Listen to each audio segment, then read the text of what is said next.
Terima kasih pemirsa, Anda masih bersama kami dan kami juga masih akan membahas terkait dengan wacana Presiden Jokowi masih mengejar duet Prabowo Ganjar dalam pemilu 2024 atau hal sebaliknya. Kita masih akan bahas terkait dengan hal tersebut bersama narasumber kita malam hari ini. Ada Mas Rifki Karsayuda, Mas Habibur Rahman dan juga Mas Panel Barus. Saya ke Mas Habib begitu. Kalau kita mengambil background Pak Prabowo sebagai mantan petinggi militer dan kita belajar mengenai jiwa korsa orang-orang TNI begitu ya, Pati TNI. Apalagi kalau kita menghadapi musuh yang sama. Ini juga saya ambil narasinya karena Pak Jokowi mengatakan kita butuh bergabung bersama karena kita punya satu common enemy. Tanggapan tersebut atau motif tersebut apakah bisa menjadi pertimbangan juga untuk Pak Prabowo dan juga Gerindra secara keseluruhan? Ya, dalam konteks strategis kita punya kesamaan. Makanya saya kurang sepakat juga kalau Pak Panel bilang satu air satu minyak ya. Kami ini dengan Pak Ganjar itu satu frekuensi yang sama. Ya. Kita dalam satu koalisi pemerintahan yang sama, kita punya pendapat yang sama bahwa ini capaian Pak Jokowi ini sangat baik dan harus dilanjutkan. Cuma memang ada hal-hal yang secara teknis yang mungkin kita berbeda. Namanya pemilu kan memang banyak sekali hitung-hitungan.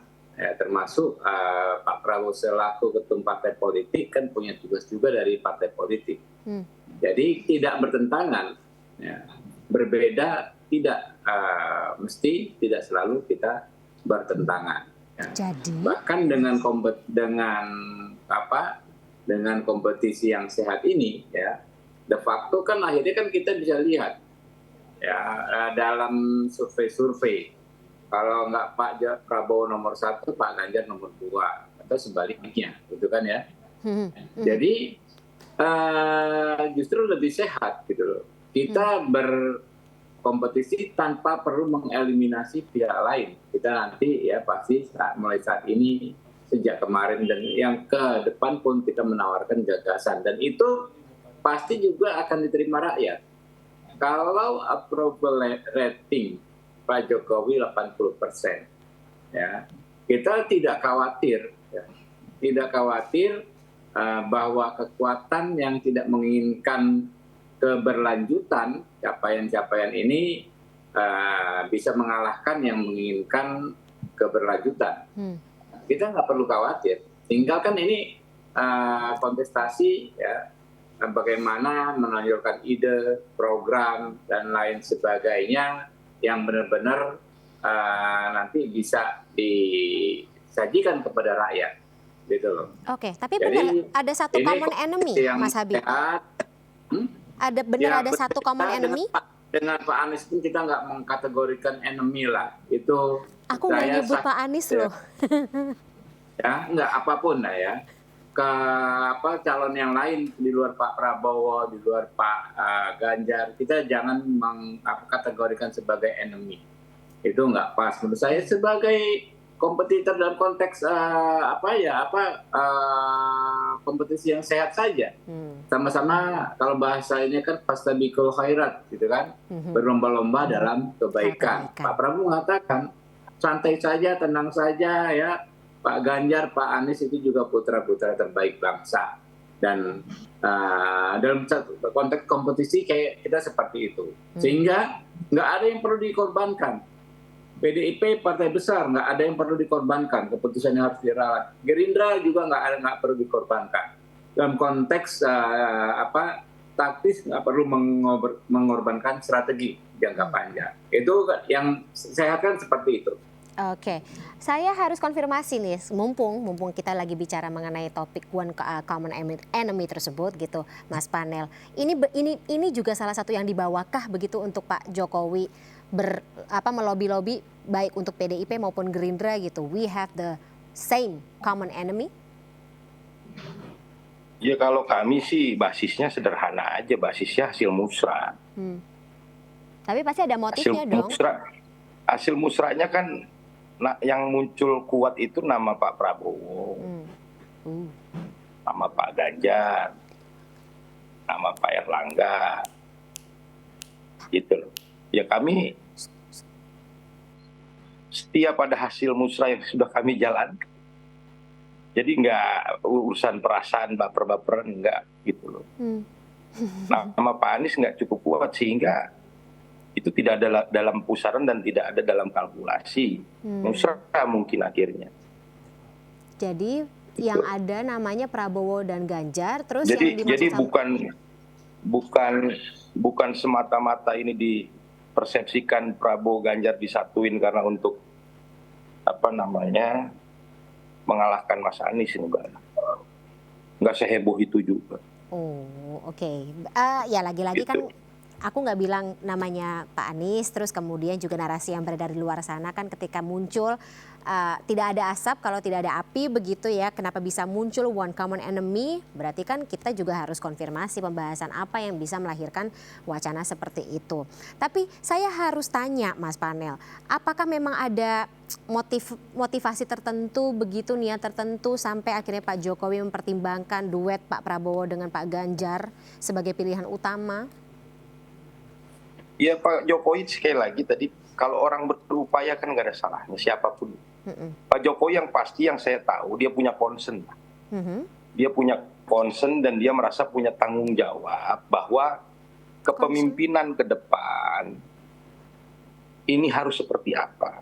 Ada momentum yang harus dipetik di 13 tahun ke depan. Ini jadi concernnya Pak Jokowi. Supaya apa? Supaya Indonesia bisa menjadi negara dengan tingkat perekonomian terbesar keempat di dunia. Nah, pengennya Dia punya pemerintahan concern seperti itu, apa? bahwa kenapa? Concern tersebut pengen bikin pemerintahan yang seperti apa dari kacamata Pak Jokowi? Mas Panel? Mas Panel, oke, sinyal tampaknya sedikit terganggu. Pemirsa dan juga pemirsa, kita masih akan mencoba menghubungi Mas Panel Barus untuk meneruskan kembali dialog tentang hal ini. Tapi saya beralih kepada Mas Rifki. Mas Rifki, pertanyaan sama dengan Mas Habib tadi begitu. Ini ada narasi atau wacana terkait dengan bentuk lobi-lobi yang dialamatkan atau diarahkan kepada baik PDIP maupun Gerindra karena memiliki satu tujuan yang sama begitu. Makanya Pak Prabowo dengan Pak Ganjar paling mungkin disatukan atau sebaiknya disatukan seperti itu. Gimana Mas Rifki? Iya, yang satu yang menyebut common enemy tadi justru munculnya dari Fani kan. Kita bertiga nggak ada Aku baca sih Mas. Aku baca sih informasinya dari online kok. Yang kedua Pan, tadi saya menyudur beberapa hasil survei lembaga survei nasional yang kredibel ya. Dan saya kira memang pasangan Mas Ganjar dengan Pak Prabowo itu dalam semua hasil survei itu satu-satunya pasangan yang kalau disimulasikan itu bisa memenangi kontestasi dalam satu putaran. Masalah ada hambatan-hambatan terkait dengan penugasan partai dan seterusnya, saya walaupun klasik dan klise saya ingin katakan saya kira waktu-waktu ke depan yang akan menjawab itu. Dan yang ketiga, bagi PDI Perjuangan dan saya juga meyakini partai-partai politik yang lain masih cukup waktu untuk kemudian mensimulasikan siapa-siapa calon wakil presiden yang akan menjadi bagian dari kontestasi Pilpres 2024 yang akan datang. Bagi PDI Perjuangan ada beberapa kriteria tentu calon wakil presiden. Yang pertama adalah kesamaan platform dan ideologi. Bagaimana kita semua harus terus menjaga Pancasila, Negara Kesatuan Republik Indonesia, menjaga kebinekaan, bukan kemudian menjadi bagian dari penghancur kebinekaan. Dan yang kedua tentu kita menginginkan agar kemudian calon wakil presiden itu satu frekuensi dengan Mas Ganjar Pranowo sehingga kemudian menjadi duit tunggal yang saling menguatkan, yang saling mengisi. Dan yang ketiga tentu harus memiliki bonus elektabilitas kalau kemudian ini menjadi bagian dari perjuangan bersama. Tadi Mas Habib juga mengatakan satu frekuensi loh sama Pak Ganjar. Mas Habib bilang Pak Prabowo sama Pak Ganjar sebenarnya satu frekuensi. Artinya saya dari tadi menyatakan kemungkinan itu kan tidak tertutup. Walaupun Bang Habib tentu wajib menyatakan bahwa itu adalah hasil Rapimnas dari DPP Partai Gerindra yang kemudian telah memandatkan kepada Pak Prabowo. Tapi bagi saya kira marilah kita ikuti hari-hari ke depan. Ya, kalau kita lihat tahapan yang ada ini kan waktunya masih cukup panjang sampai dengan calon presiden dan calon wakil presiden mendaftarkan diri ke KPU Republik Indonesia. Sebelum mendaftarkan diri ke KPU RI, secara ketentuan Undang-Undang Nomor 7 Tahun 2017, semua simulasi masih bisa kita lakukan. Oke, tergantung bagaimana atau ya katakanlah simulasinya berpihak kepada kepentingan rakyat, simulasinya berpihak kepada pilihan rakyat, seperti itu Mas Rifki dan juga Mas Habib. Saya kembali ke Mas Kami Panel. semua ini mikirin rakyat, Fani. Jangan dihadap-hadapkan partai politik dengan rakyat, nggak boleh tuh. Setuju. Setuju. Makanya tadi saya bilang berpihak kepada pilihan rakyat kan ya. Oke, Mas Panel, saya kembali lagi tadi, monggo diteruskan yang terputus.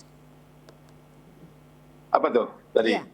Iya, terkait tadi gitu, motivasi dari Pak Jokowi, concern Pak Jokowi sebenarnya ingin bikin pemerintahan seperti apa sih sampai ya itu rela gitu untuk melakukan lobby-lobby dan mempertimbangkan segala macam kemungkinan. Dia semua saya pikir dalam hal yang wajar aja ya. Pak Jokowi punya concern tadi saya bilang. Ada potensi beliau bilang 13 tahun ke depan. Di mana potensi ini kalau nggak kita tangkap, Indonesia tidak akan menjadi negara dengan tingkat perekonomian terbesar keempat di dunia. Indonesia akan stuck. Nah, Pak Jokowi pengen kepemimpinan ke depan memahami ini. Ini kan hal yang wajar. Pemimpin hari ini punya concern terhadap kepemimpinan yang akan datang. Ada peluang-peluang yang udah dibaca oleh beliau yang harus dipahami oleh calon kepemimpinan ke depan. Yang kedua, tadi yang saya sampaikan dan yang menjadi dasar pemikiran Projo tentang kepemimpinan ke depan, bahwa tantangan zaman ke depan ini ada 4 kalau menurut Projo ya. Yang paling krusial, yang pertama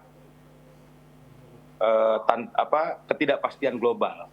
Ya, ketidakpastian global ini adalah satu kondisi yang harus mampu dijawab oleh kepemimpinan nasional kita ke depan. Yang kedua, semakin besarnya kebutuhan kita melahirkan sebuah kepemimpinan yang mampu menyatukan Indonesia, menciptakan stabilitas. Itu yang kedua. Yang ketiga, kita butuh pemimpin yang memiliki langkah-langkah lah ya, konkret untuk melakukan recovery ekonomi dan lompatan-lompatan ekonomi ke depan. Dan yang keempat, Projo berpikir bahwa kepemimpinan ke depan sebaiknya bekerja dan berjuang sepenuh-penuhnya untuk melakukan pembangunan untuk rakyat. Melanjutkan pembangunan yang sudah dilakukan Pak Jokowi selama ini untuk dilanjutkan kembali. Gitu loh Mbak. Berarti tidak berkenan. Itu yang menjadi concern kita dalam melakukan simulasi-simulasi atau pemasangan para kandidat yang nama-namanya keluar di Musra kemarin. Oke, berarti logikanya tidak berkenan sama yang berbau antitesis dari pemerintahan Pak Jokowi atau kebijakan atau pemikiran dari Pak Jokowi begitu yang ingin memajukan Indonesia begitu ya, Mas Panel? Oke. Iya. Baik. Saya kembali ke Mas Habib. Sekaligus mungkin ini melihat bagaimana hasil survei dalam beberapa bulan belakangan begitu yang memperlihatkan Pak Prabowo tampaknya berada di atas angin ya, elektabilitasnya paling tinggi dibandingkan Pak Ganjar dan juga Pak Anies sebagai 3 teratas calon presiden. Apakah ini menjadikan model sendiri itu untuk Pak Prabowo mempertahankan posisinya apapun bentuk negosiasi yang akan dilakukan terhadap koalisi manapun, partai manapun ke depan? Ya, tentu kembali lagi ya bahwa ada putusan Rapimnas ya yang memang dipegang teguh oleh Pak Prabowo. Survei adalah salah satu rujukan, salah satu tambahan informasi kepada kami ya.